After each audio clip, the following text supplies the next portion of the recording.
लिखे जो खत तुझे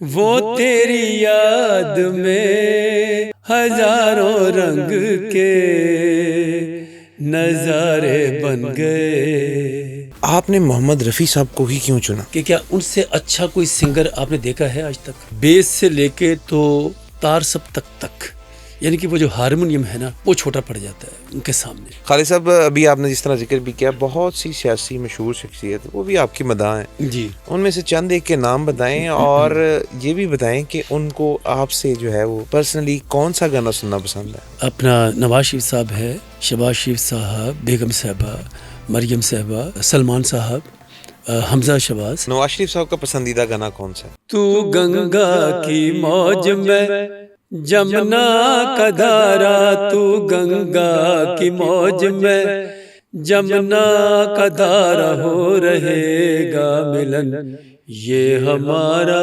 शहबाज शरीफ साहब को कौन सा गाना पसंद है? अकेले न जाना हमें छोड़कर तुम्हारे बिना हम भला क्या जिएंगे। और मरियम साहिबा ने भी कोई फरमाइश की आपसे? मैंने पूछा चांद से कि देखा है कहीं मेरे यार सा हंसी, चांद ने कहा चांदनी की कसम नहीं नहीं नहीं। आप जो है एक कॉन्सर्ट का या एक जो प्रोग्राम का क्या पैसे चार्ज करते हैं? क्यों टैक्स वाले मेरे पीछे डालने हैं आपने? आपने मोहम्मद रफ़ी साहब के बेतहाशा गाने आप गाते हैं, सब आपके पसंद। सबसे ज्यादा पसंदीदा गाना? तुम मुझे यूं भुला न पाओगे जब कभी भी सुनोगे गीत मेरे। अस्सलाम वालेकुम जी, talk time with Umair Shah में खुशामदीद। मैं हूं आपका होस्ट उमैर शाह और आज के हमारे पॉडकास्ट के मेहमान किसी तारुफ के मोहताज नहीं। आपने इनको अक्सर मेन स्ट्रीम मीडिया पे, डिफरेंट टीवी चैनल्स पे, डिफरेंट शोज़ पे, इवन वर्ल्ड टूर्स के ऊपर भी देखा होगा। बहुत ही खूबसूरत आवाज़ के हामिल हैं और आपने जब भी इनको सुना होगा तो आपके ऊपर भी एक सरूर तारी हो गया होगा। मेरी मुराद है जनाब खालिद बेग साहब। तो बिला तखीर चलते हैं उनकी जानिब और मज़ेदार सी गुफ्तगू करते हैं उनसे। अस्सलाम वालेकुम खालिद साहब। जी वालेकुम अस्सलाम। खालिद साहब, सबसे पहले तो आपके आने का, हमें वक्त देने का, क्योंकि हमें आपकी जो रूटीन है उसका पता है, स्केड्यूल का भी पता है, तो बहुत शुक्रिया सर, आपने हमें वक्त दिया। आपका भी शुक्रिया, बुलाने का शुक्रिया। और आपकी जो पॉडकास्ट है इसका मैंने बहुत सुना नाम। Thank you so much. और अच्छी अच्छी बातें जो आप हम दोनों करेंगे वो जब लोगों तक पहुंचेगी तो उनको भी अच्छा लगे। खालिद साहब, नवाज शरीफ साहब की वालिदा का तो आपने पसंदीदा गाना सुना दिया। नवाज शरीफ साहब को कौन सा गाना पसंद है? उनको वो गाना था तू गंगा की मौज। अच्छा। बड़ा उनको पसंद था गाना, वो सुनते थे वो। यानी कि बहुत सारे गाने सुनाए। अब वो 5 घंटे प्रोग्राम रहा, उसमें तो हमने पता नहीं कितनी लिस्ट पूरी थी, वो सुनाते गए, बस अब करते गए। ज़बरदस्त। तो उसके सर दो बोल जो नवाज शरीफ साहब को ज़ाती तौर पे पसंद है। हाँ जी। तू गंगा की मौज में जमुना का धारा, तू गंगा की मौज में जमुना का धारा, हो रहेगा मिलन ये हमारा, हो हमारा तुम्हारा, रहेगा मिलन ये हमारा तुम्हारा। तू गंगा की मौज में जमुना का धारा, तू गंगा की मौज में जमुना का धारा, हो रहेगा मिलन ये हमारा, हो ये हमारा तुम्हारा, रहेगा मिलन ये हमारा तुम्हारा। ज़बरदस्त। ये उनकी पसंद के गाने थे सारे ना। और शहबाज शरीफ साहब को कौन सा गाना पसंद था जिसकी उन्होंने फरमाइश की हो, क्योंकि वो बहुत शौकीन है? अरे वो तो हाँ जी, वो तो उनको तो पाकिस्तान में भी मेरे उस्ताद मोहतरम का गाना है, अकेले न जाना हमें छोड़ कर, तो वो उनको बहुत पसंद है वो। और वो गाते भी हैं, खुद भी गाते हैं। आपने देखा भी होगा। जी जी, बड़ी काफ़ी क्लिप्स उनके वायरल भी। हाँ जी। तो सर वो भी थोड़ा सा। हाँ जी जी। अकेले न जाना हमें छोड़कर तुम्हारे बिना हम भला क्या जिएंगे, अकेले न जाना। बहुत पसंद है उनको गाना ये। और मरियम साहिबा ने भी कोई फरमाइश की आपसे? उनकी मरियम साहब की फरमाइश भी बड़ी खूबसूरत फरमाइश थी उनकी भी। वो मैंने पूछा चांद से कि देखा है कहीं मेरे यार सा हंसी, चांद ने कहा चांदनी की कसम नहीं नहीं नहीं। मैंने पूछा चांद से खूबसूरती जो तूने पाई, लुट गई खुदा की बस खुदाई। मीर की गजल कहूँ तुझे मैं, या कहूँ ख़याम की रुबाई। मैं जो पूछूं शायरों से ऐसा दिल नशी, कोई शेर है कहीं, शायर कहे शायरी की कसम नहीं नहीं नहीं। मैंने पूछा चांद से। क्या बात है। अच्छा खालिद साहब, इतनी आपने ट्रैवल किया, इतनी दुनिया आप फिरे हैं, कितने ममालिक टोटल अभी तक आपने जो है वो विजिट किए हैं? जापान से लेके अमेरिका तक। अच्छा, कोई मुल्क नहीं छोड़ा? कोई मुल्क नहीं छोड़ा। ज़बरदस्त। और सबसे ज़्यादा मज़ा किस मुल्क में आया, परफॉर्म करने का भी और लैंडस्केप देखने का, या वैसे नेचर? कौन सा मुल्क आपको सबसे ज़्यादा अच्छा लगा? पहले तो था कि इंडिया में। अच्छा। चंडीगढ़ में मैंने परफॉर्म किया था, बहुत बड़ा हॉल था उनका और फुल था। और वहाँ 6 बजे प्रोग्राम स्टार्ट हुआ और सुबह 3 बजे तक रहा। 6 से 3, 9 घंटे? 9 घंटे प्रोग्राम रहा, लेकिन उसमें और भी सिंगर थे, जाहिर है। लेकिन वो प्रोग्राम, क्योंकि उसमें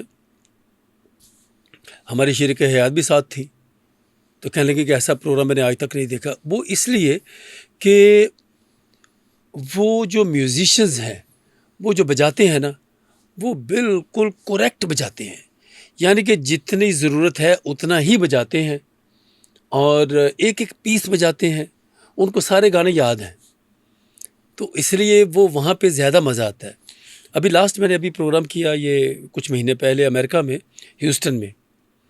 3.5 घंटे मुसलसल गाने के बावजूद लोग उठ ही नहीं रहे, कह रहे जी नहीं टाइम को और बढ़ाएं। तो उन्होंने कहा कि हमने प्रोग्राम जो है वो अब ख़त्म हो गया है, टाइम जो है वो हमने आधा घंटा उनसे ज़्यादा ले लिया, और तो अब हम नहीं ले सकते, क्योंकि मैंने इसके 15,000 या कितने, उन्होंने $15,000 का रेंट पे किया हुआ है।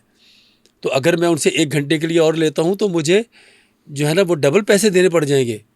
और फिर रात के 12 बजे तक तो टाइम था, तो 12:30 बजे तक उन्होंने कर दिया। तो कहने लगे कि नहीं, फिर उन्होंने कहा हम इनको दोबारा बुलाएंगे। अब वो दोबारा बुला रहे हैं, यानी कि लोग चाह रहे थे कि आज सुनाते जाएं। बिल्कुल ठीक। सर, इंडिया में आप गए, वहाँ पर स्टे भी किया, रफ़ी साहब पे थीसिस देखा जी। रफ़ी साहब की शख्सियत को कैसा पढ़ा आपने, कैसा जाना?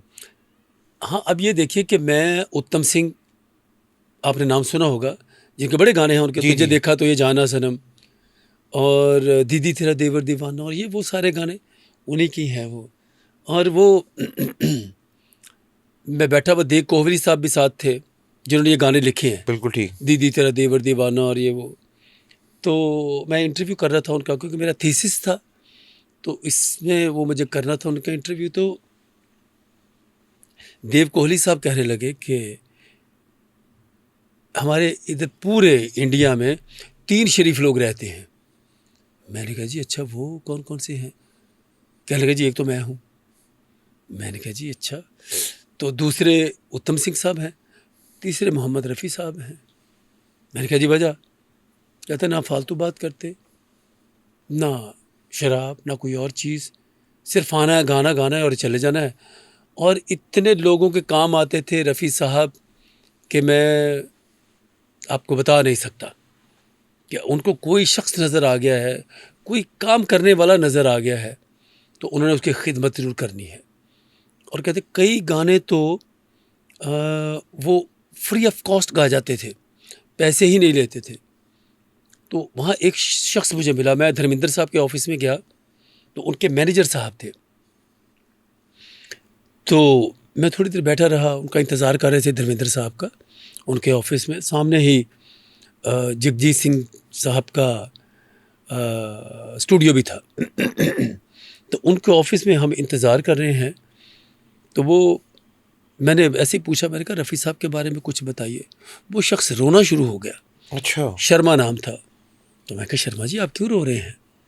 कहने लगा जी आज मैं जिस पोजीशन पे हूँ इसमें रफ़ी साहब का हाथ है। अच्छा। मैं तो बहुत गरीब, ये पकड़ने वाला, लाइट पकड़ने वाला या चाय वाय देने वाला वो शख्स था। तो एक दिन मैं कोने में बैठा हुआ कहीं, तो रफ़ी साहब को वहाँ पे अक्सर लोग साहब कहते थे कि साहब आए, और मुझे ऐसे करके देखा तो मैं बैठा हुआ। कहते बेटा यहाँ बैठे हुए हो? अब मैंने कहा जी बस ऐसे ही। अब परेशान लग रहे हो कुछ? जी बस थोड़ा सा। तो ऐसा करना कि घर आ जाना। तो खाना हमारे साथ ही खाना। कह रहे कि मैं उनके घर चला गया। मैं घर गया हूँ तो खाना खाया उनके साथ, रफ़ी साहब के साथ मैंने खाना खाया। तो कह लगे बेटा आप काम बताओ मुझे। क्या काम? तो क्यों परेशान थे तुम? कह रहे जी वो बहन की शादी है तो लेटर आया, ये लेटर है मेरे पास। तो वो कह रहे हैं कि पैसे भेजो, शादी करनी है। तो मेरे पास पैसे ही नहीं है। कहते कितने पैसे लग जाएंगे? कहते 25,000 रुपया मांगा है। तो उन्होंने अपनी वाइफ को इशारा किया बल्कीस बेगम को। तो उन्होंने लिफाफे में डाल के 25,000 रुपया ला के तो उनको दे दी, ये लो ये ले जाओ। तो कहने लगा मैंने पैसे नहीं लिए। मैंने कहा क्यों नहीं लिए आपने पैसे? कहने लगा जी मैंने उनको कहा कि ये मुझे अच्छा नहीं लग रहा, आप सिर्फ एक काम कर दीजिए, बस मैं एक प्रोग्राम अरेंज करता हूँ, आप बस उस प्रोग्राम में आ जाइए थोड़ी देर के लिए। कहने लगे अच्छा पैसे भी रख लो, मैं प्रोग्राम में भी आ जाऊँगा। तो नहीं, आप प्रोग्राम में बस आ जाइए। कहते जी अंदर से तो मैं भी थोड़ा सा चालाक था कि रफ़ी साहब के प्रोग्राम हो और कोई देखने के लिए ना आए, सुनने के लिए ना आए, ये कैसे हो सकता है। कहते मैंने प्रोग्राम रख लिया और मैंने तिगने चुगने पैसे कमा लिए उस प्रोग्राम से, और रफ़ी साहब ने मुझसे एक पैसा भी नहीं लिया। वो ऐसे शख्स थे। और एक दिन मेरी मुलाकात हुई उनके साथ, श्याम जी घनश्याम जी के साथ।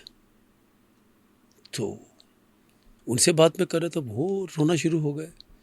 मैंने कहा साहब हुआ क्या है? कहने लगे सर मैं आपको क्या बताऊं कि हम और मेरे साथ थे बलदेव खोसा। बलदेव खोसा एक फिल्म आई थी ठोकर 1974 में, तो उसका गाना था अपनी आंखों में बसाकर जी भर के तुझे प्यार करूं। तो मैंने कुछ 3 गाने रफ़ी साहब के लिए बनाए थे।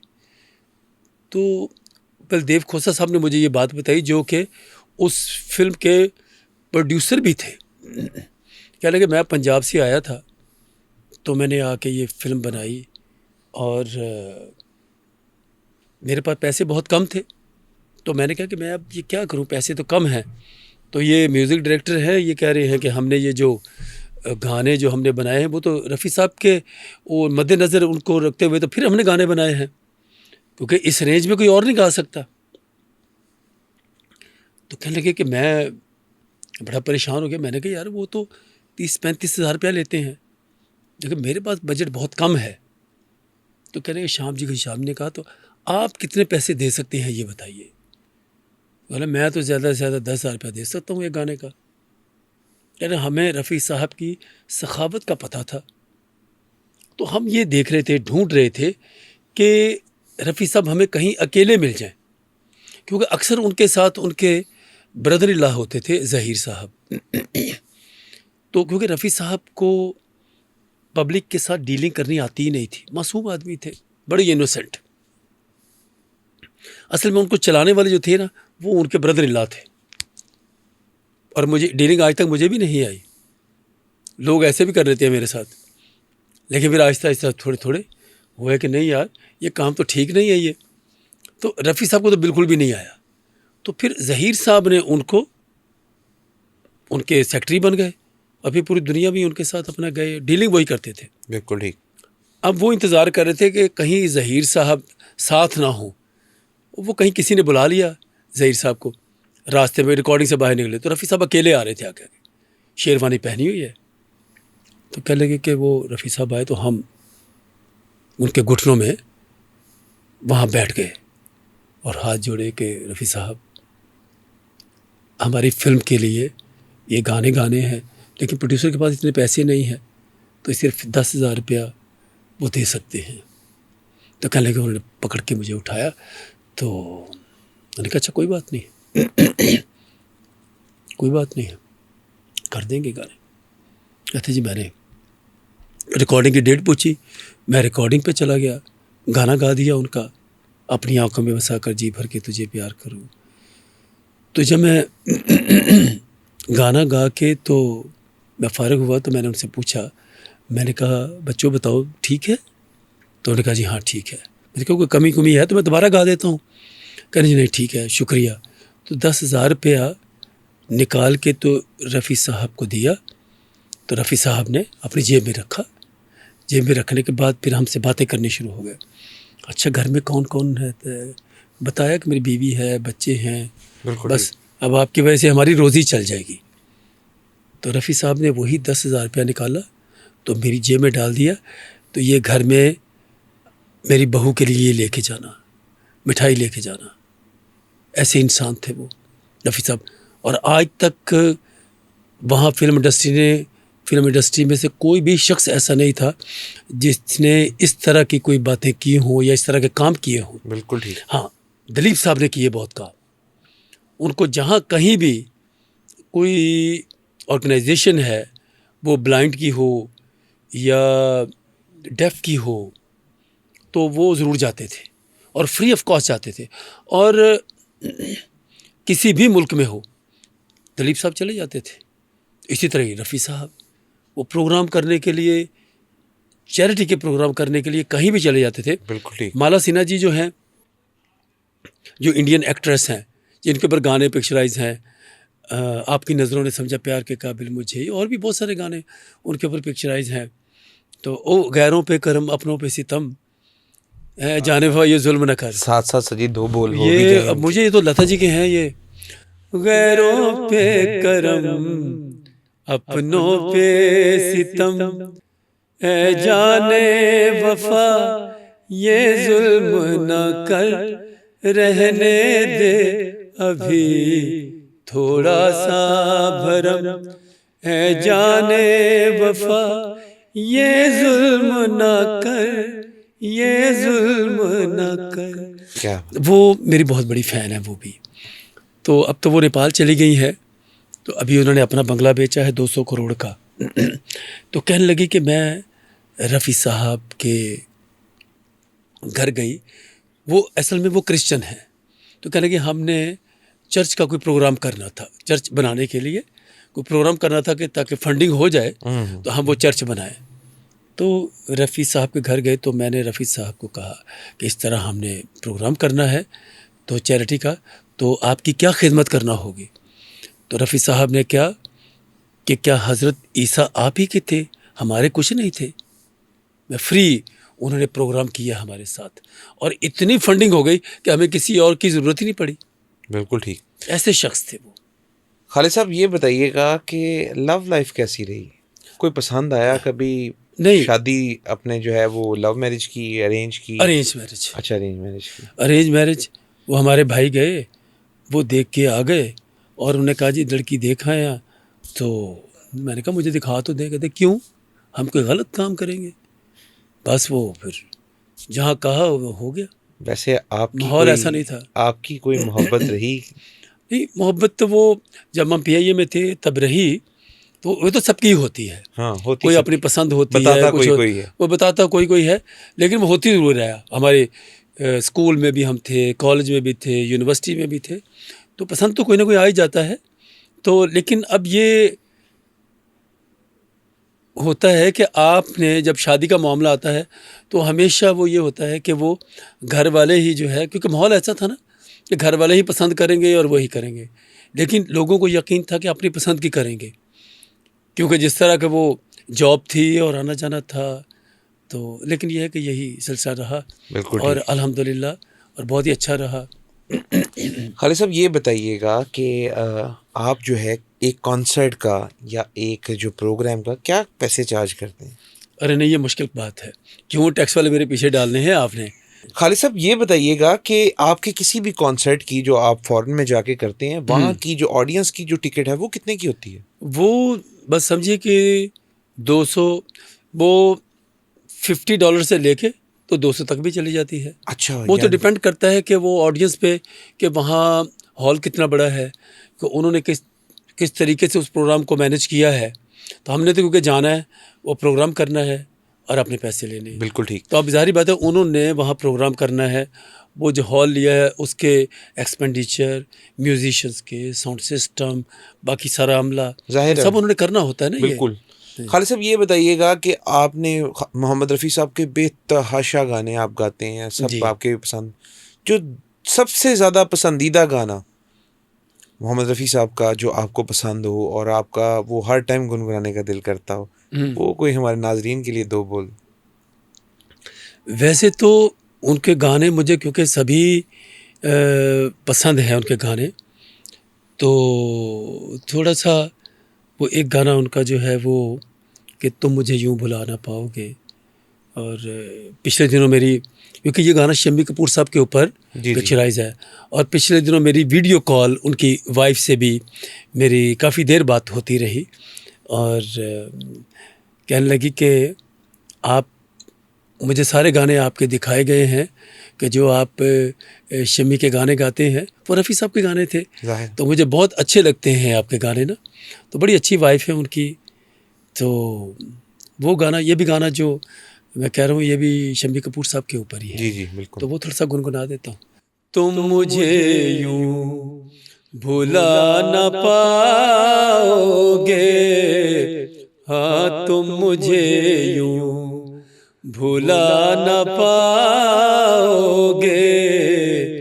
जब कभी भी सुनोगे गीत मेरे, संग संग तुम भी गुनगुनाओगे,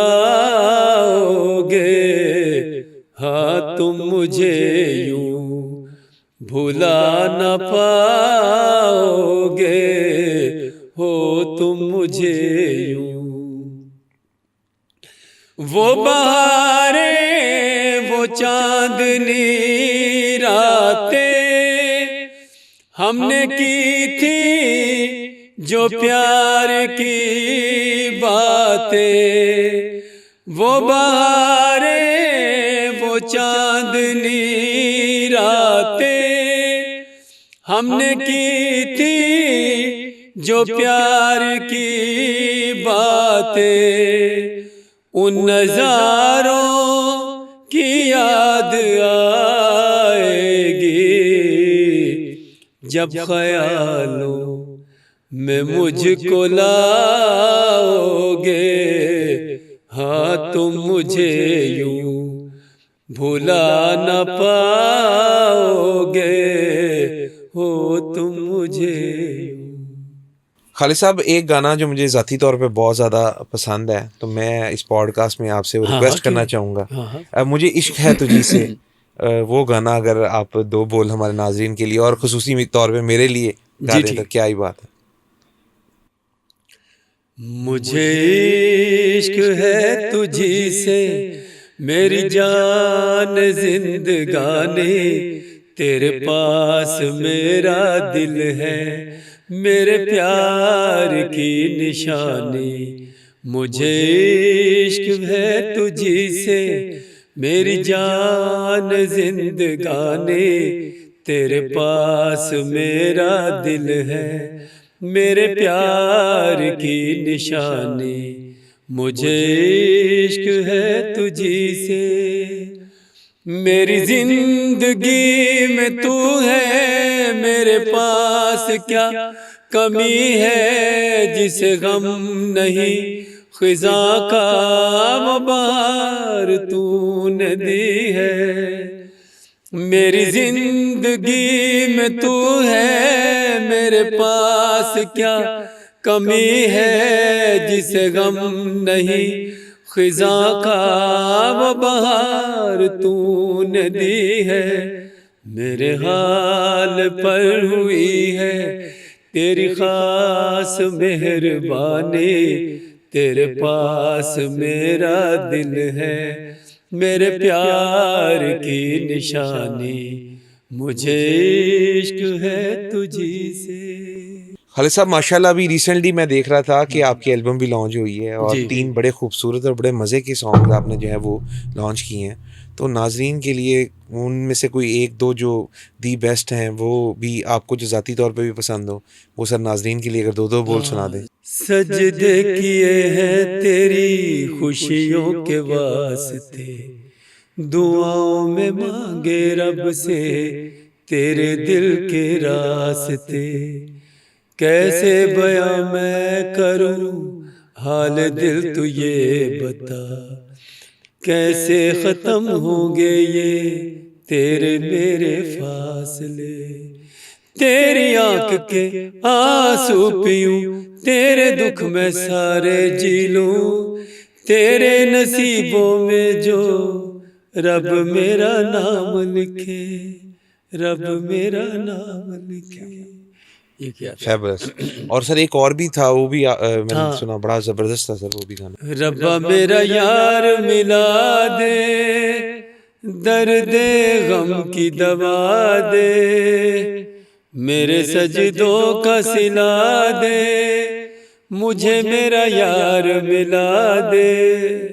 खालिद साहब ये बताइएगा कि आपको ज़ाती तौर पे कौन से ऐसे अगर 4 सिंगर्स का नाम इंडियन लेना पड़े तो किन सिंगर्स का लेंगे, मेल फीमेल, जो आपको बहुत पसंद है और आप समझते हैं कि यार बहुत उदित खूबसूरत। नारायण साहब बड़े अच्छा है, बिल्कुल उनका जो अंदाज है वो बड़ा अच्छा है, अच्छा गाते हैं वो, और हमारे दोस्तों में भी शामिल हैं वो, और सोनू निगम भी अच्छा गाते हैं, बिल्कुल। और श्रेया बड़ा अच्छा गाती है जी जी वो, यानी कि इस बहुत वक्त खूबसूरत बात। बहुत खूबसूरत गाती हैं वो। इस वक्त जो इंडिया में जो लड़की को गा रही है, अच्छा गा रही है फीमेल, वो श्रेया है, वो अच्छा गाती है। पहले जो आई थी वो भी ठीक थी, लेकिन श्रेया जो है ना वो उनसे भी ज़्यादा अच्छा है। खालिद साहब पाकिस्तानी सिंगर्स के अंदर आप क्या समझते हैं कि 2-4 जो नुमाया नाम हैं और बड़ी खूबसूरत आवाज़ के हामिल हों, मेल फीमेल? हाँ, मेल में तो अपना सजाद अली बड़ा अच्छा गाते हैं। जी जी बहुत अच्छी बात। हाँ, तो और उसके बाद आतिफ असलम भी अच्छा जी, जा जी। रहे हैं, और इसके बाद अगर फीमेल में आएंगे तो मेरे साथ जिस लड़की ने गाए हैं, बहुत सारे गाने गाए हैं, खबरनाक में उसको इंट्रोड्यूस करवाया था, सरवत, वो बड़ा अच्छा गाती हैं और बहुत ही सुरीली लड़की है। बिल्कुल ठीक। हाँ जी, तो वो अच्छा गाती हैं, तो बाकी सभी अच्छे ही हैं। Sir thank you so much Khalid साहब You're आपके welcome. आने का, हमें वक्त देने का और मज़ीद इस तरह की मज़ेदार नशिस्तों की हम उम्मीद रख। बिग साहब दिल तो नहीं कर रहा ख़त्म करने का इस पॉडकास्ट को, और दिल कर रहा है कि आपको मज़ीद और बिठा के रखें, मगर क्योंकि आपके आगे भी कमिटमेंट है और आपने इतना कीमती वक्त दिया हमें इस पॉडकास्ट के लिए, तो दिल तो भी यही कह रहा है कि आपको कहूँ कि बेग साहब अभी ना जाएं छोड़ के। जी। तो ये रफ़ी साहब का एक गाना बड़ा ज़बरदस्त, तो आपकी मेहरबानी ये भी जाते जाते हमें हमारे नाजरीन के लिए चलिए 2 बोल इसकी भी मैं सुना आपको सुना देता हूँ, लेकिन इससे पहले, क्योंकि आज जो शख्सियत मुझे यहाँ पे लेके आई है ना, जी जी जी उसका जिक्र करना मैं ज़रूरी समझता बिल्कुल हूँ। ठीक बिल्कुल वो क्योंकि वो आपके भी बड़े करीबी हैं बिल्कुल और मेरे भी बिल्कुल बड़े कोई करीबी हैं, मलक रमज़ान साहब। जी जी जी आप जिनकी वसातत से आज मैं, क्योंकि वो गाड़ी मेरे पास थी नहीं आज, तो मलिक साहब ने कहा कि नहीं मैं पिक करूंगा और आपको वहाँ ले जाएंगे, उधर शाह साहब की तरफ जाएंगे। तो मैंने कहा ठीक है चलिए आप आ जाइए। तो गो के वो लेट आए, लेकिन वो क्या है कि देर आए दुरुस्त आए, दुरुस्त है। तो उनका जिक्र करना बड़ा जी ज़रूरी जी जी समझता जी हूँ। मलिक साहब के बगैर जी हमारा ये पॉडकास्ट जो है वो पूरा नहीं पूरा होना नहीं था। हो सकता। हाँ, तो ठीक है सर, आपकी फरमाइश थोड़ी पूरी सर करते सर हैं। अभी न जाओ छोड़ कर के दिल अभी भरा नहीं, अभी न जाओ छोड़ कर के दिल अभी भरा नहीं। अभी अभी तो आई हो बहार बन के छाई हो, हवा जरा महक तो ले, नजर जरा बहक तो ले, ये शाम ढल तो ले जरा, ये शाम ढल तो ले जरा, ये दिल संभल तो ले जरा, मैं थोड़ी देर जी तो लूं, नशे के घूंट पी तो लूं, नशे के घूंट पी तो लूं। अभी तो कुछ कहा नहीं, अभी तो कुछ सुना नहीं, अभी ना जाओ छोड़ कर के दिल अभी भरा नहीं। अधूरी आस, अधूरी आस छोड़ के, अधूरी प्यास छोड़ के जो रोज यूं ही जाओगी तो किस तरह निभाओगी कि जिंदगी की राह हमें जवां दिलों की चाह में कई मकाम आएंगे जो हमको आजमाएंगे। बुरा ना मानो बात का ये प्यार है, गिला नहीं हाँ यही कहोगे तुम सदा के दिल अभी नहीं भरा, हाँ दिल अभी भरा नहीं, नहीं नहीं नहीं नहीं, अभी ना जाओ छोड़ कर के दिल अभी भरा नहीं। Sir thank you so much Khalid साहब, You're welcome. आपके आने का, हमें वक्त देने का, और मज़ीद इस तरह की मज़ेदार नशिस्तों की हम उम्मीद रखते हैं जी। इंशाल्लाह इंशाल्लाह ज़रूर आएंगे और आपके पास। लाजमी आपने हमें वक्त देना है। जी इंशाल्लाह बहुत शुक्रिया ताला। खालिद साहब आपके आने का। जी आपका भी शुक्रिया।